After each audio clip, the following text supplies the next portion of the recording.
We're now going to advance into the more advanced measuring tools. One last thing with the annotation page, you'll notice under the line tool we have multiple lines listed. A standard line, you'd be able to click and hold, click, and you'd be able to make multiple lines without reselecting the tool. In order to turn off the tool, you would just hit the selector button and that will make the tool stop. I'm going to go ahead and delete our annotations. Next, on to the more advanced measuring tools. When we get into the more advanced measuring tools, you'll see quite a few tools with the drop-down menu. A standard protractor angle. Also underneath here, we'll see an orthogonal, horizontal orthogonal, and vertical orthogonal measuring tools. The cross angle is very handy to measure the angle of lordosis.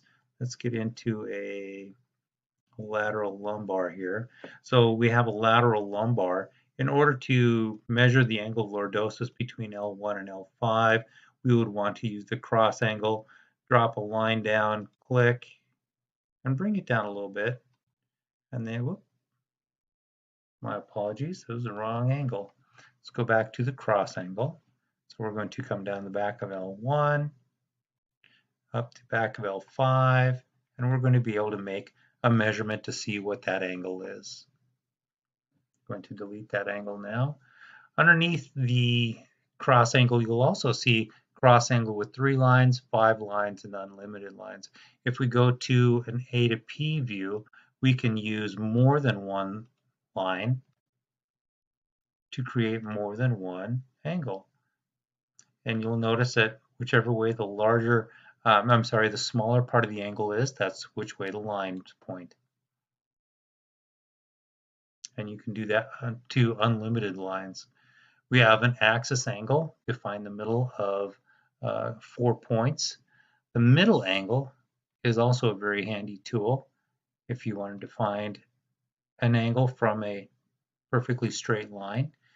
You'd be able to select where you want that to stop and get the angle. Distance, very simple. Distance is just measuring. Left click, hold, click, and then you'd be able to hit the selector button, and then you can move the measurement out of the way if it's covering any part of the anatomy or is not very well visible. Vertical discrepancy is a very useful tool if you're looking at the A to P lumbar and you want to get a measurement from the iliac crest or the femoral heads. I'm going to go back to our other A to P lumbar with the iliac wings. Here we go. So if we start on one side, click, and drag it to the other side, you'll notice that it will measure that horizontal line in between the two perfectly vertical lines. That was vertical discrepancy. We also have horizontal level, which does something very similar. We'll start here, click, and go to the other femoral head. It will make a measurement, but it will also show us an angle. Next tool would be vertical level. If we're looking at a lateral cervical, we would be able to use this tool in order to find forward head translation or forward head posture. You select your first point and then drag the tool down to your next point, and again you'll get your measurement and angle. Ratio lines, spine analysis, Cobb angle. Cobb angle with 3 lines, 5 lines, and 8 lines. Vertebral line. George's line. We have 2 different George's line tools. Just a standard George's line where you would come down the back of each vertebrae and it will start showing you the translation. I'm going to hit the select button in order to stop it. We also have the George's line with labels. If you start going down the vertebrae, double click to stop, it's going to ask you which segment you started at. I want to say C2. Okay, and then it will also label the segments as it goes down. Cervical curve. The cervical curve tool is to place a normal cervical curve on the lateral cervical x-ray. You place your 2 points and then choose which direction the patient's facing, click again, and it will set the tool. The lumbar curve tool is similar, just using the lumbar spine. Spine labeling is very simple. You can do it per region or per segment. So here we would start with C2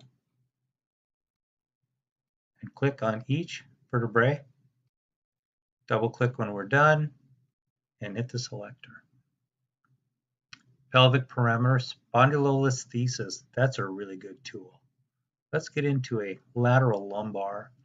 Spondylolisthesis will give us a grade. We'll notice here on this image, L4 is shifted forward from L3. If we select our tool, go along L3, and then point to where, well, I apologize, I did that backwards. We're going to delete that. We're going to start from the back and then put a dot on the posterior superior corner of L4, and it's going to grade it. It'll automatically give us a grade. The pelvic analysis is the Gonstead analysis tool. Over here you'll notice we have a guide button.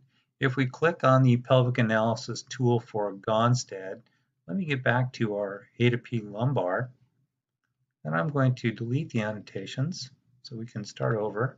Oop. Delete all annotations. The pelvic analysis tool will guide you through the analysis of the pelvic region. You'll see the red dots blinking on the right-hand side, and we're just going to follow along.